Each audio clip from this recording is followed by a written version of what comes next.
We're here on day one of the NALCS 2018 promotion tournament. I'm joined by Team Liquid top laner Lourlo following a 3-0 clean sweep of EUnited.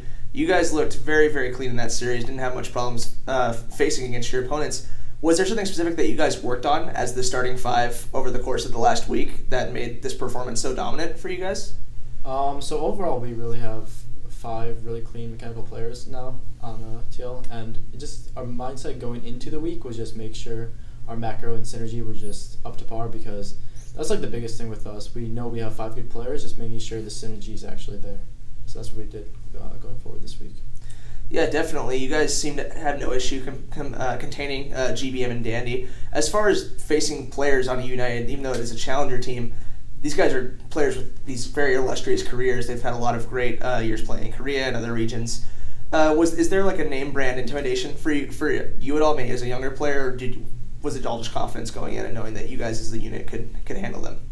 GBM and Dandy are definitely the strong suits of that team. I don't think 3 NA players I have are like typically overall like stronger than our 3 NA players. So I think overall I was pretty confident, just knowing that we had a solid 5-man. Just building the synergy over the week made me realize that we definitely could take any team in this tournament pretty convincingly. So yeah, I think I was pretty confident overall. Wasn't really scared about the bigger names on that team. Relegations is a word that can occasionally scare people due to the implications for a team, but when we talked to Matt last week, he seemed like, yeah, you know, these teams are not going to be able to like take our spot from us. So are you guys feeling pretty relaxed coming into this event? Or are you guys really like, is this something that you guys are worried about, or do you guys think that most of the games are going to go like this for the LCS teams?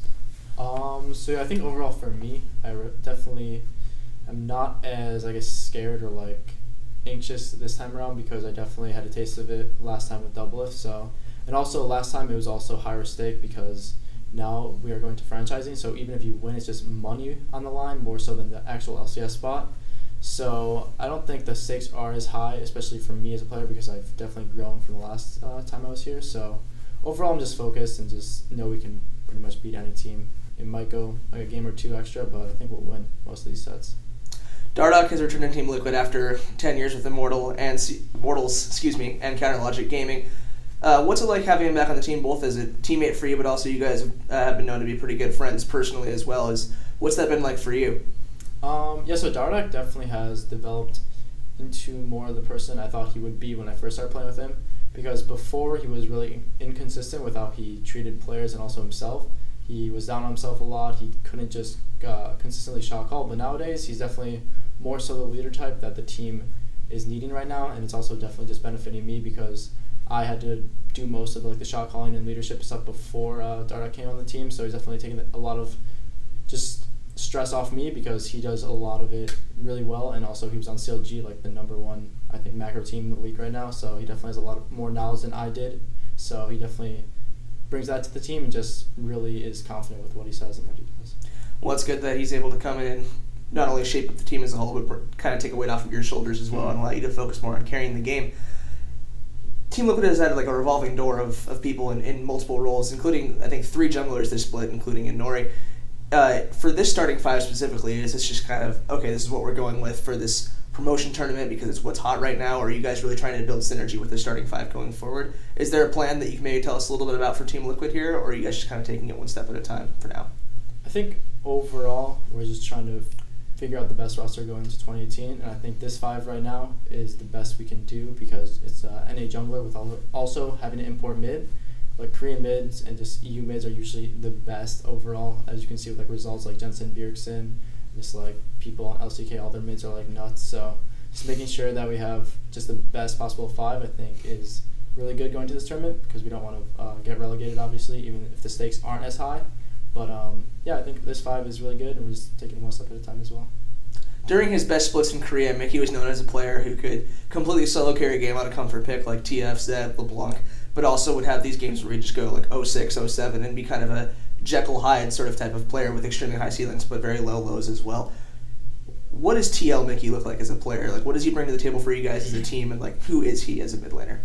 I think Mickey is really smart in the game. He definitely makes calls that I would not expect from an import coming in right away, because English not only is not the best, but he also has a lot of pressure, because if he does make a call and it goes bad, maybe he doesn't get the respect from the teammates, but he definitely does make a lot of aggressive and smart calls, because yeah, he has the skill to do so. And he is kind of like, if I think back, he's kind of like a Phoenix kind of thing. Because Phoenix was inconsistent a lot, but he definitely had his like really, really good games. Like, holy shit, this guy can contest for like one of the best mids in NA.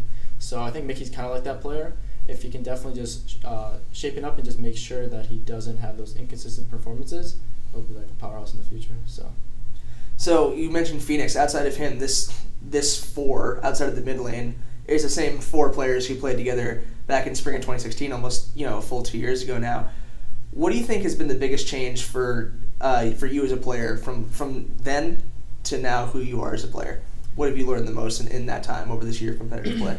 I think the biggest thing that I learned was just how to work inside a team and just making sure that there's just knowing that there's a lot of weaknesses but also strength with the team, because some teams are like more aggressive, some teams are bad at one thing, good at another thing. And also just for myself, learning my strengths and weaknesses throughout the whole year was really big, and just getting more confidence, because when I came in, I had a lot of pressure because I came straight from my senior year of high school. I dropped out of my just when your senior year was starting, and then I had so much pressure just making sure I performed, because I didn't want my sacrifice that I made dropping out of high school to come here and just completely flop, to just like delay my life kind of. So I had a lot more pressure back then, and now I'm just like kind of more stable and just know what I need to do and just have a direction with my future and just confident with it in general. Yeah, especially coming here that young into this Premier League, it does probably take some time to get used to that. Obviously, that transition worked out for you. You're enjoying like a pretty successful year of play on a top team in North America, one of the top 10 teams in North America. What would you say to someone who maybe is following in your footsteps? Like, hey, I just dropped out of my senior year of high school because I'm getting some pro offers or some challenger offers and I want to pursue this career right now. Would you advise, like, hey, I did it, follow your dreams, kid, go for it? Or do you think it would have been, it worked out for you obviously, but in theory, do you think it's better to wait a little longer and like maybe like finish high school or even go to some college? What do you think, what would you give advice to somebody who'd be in your position from 2 years ago? I think it depends on how much belief you have in yourself, because overall I had probably so much belief where it was almost unrealistic of like how much I believed in that I could be a pro. But I think there's some people that have more strict parents. My parents were also pretty strict, but you probably just want to go the safe route unless you fully believe and you have like nothing to lose. That's like the type of person I am, because my dreams were kind of unrealistic in a way, because I was dreaming of like playing pro since I was like 14, 15, and I just stuck with it until I'm here now. So you can do it, but just know the risk that there is if you do not succeed, and then go with it. All right, make sure you listen to Lourlo if you're going to try that at home. So tomorrow, in the continuation of the promotion tournament, you guys will face GCU or P1. Is the philosophy just to face you'd rather face the easier team, the challenger team, or is there some sort of specific matchup you guys are looking towards that would be good for you guys? What's the ideal situation for you guys tomorrow? Yeah, I think overall, if GCU does pull out the victory, it would be better for us, but I think it's pretty unlikely because I think P1's playing right now, and I think they're up 2-0. So it's probably not going to happen. I think they'll close out the series pretty strongly, and then we'll have to play versus P1. And I think they're definitely stronger because they have Ryu and also Arrow. Their carry players are both really good, and I think they can match up pretty evenly to Piglet and Mickey right now. So the set will be really close if we do play versus P1, I think. Any early predictions in case that series does happen? Is it a 3-2, 3-1? I think it'll go more than 3-0. I don't think it'll go 3-0 either side. It'll definitely be either 4 or 5 game series, but I think we'll take it. Well, we certainly look forward to seeing that series tomorrow. Hopefully the likely result for a great match in this tournament. Lourlo, thank you so much for the interview. Very much appreciated after this first series. Is there anything you'd like to say to the TL faithful out there, or any of your own personal fans or supporters? Overall, just keep on supporting Team Liquid. I know this year was pretty harsh overall. We are now in the promotion tournament for the second time, but I promise you guys that 2018 will definitely have a better outlook and just overall just a better chance in terms of like playoffs again for us. And yeah, just keep supporting us, because I know that Team Liquid will fix their shit and just make sure we're a playoff contender again. Well, it's certainly going to be fun to watch. For everything else in ALCS, promotion tournament and otherwise, feel free to hit the subscribe button below. And for everything else League of Legends eSports, you can head to caliber.gg.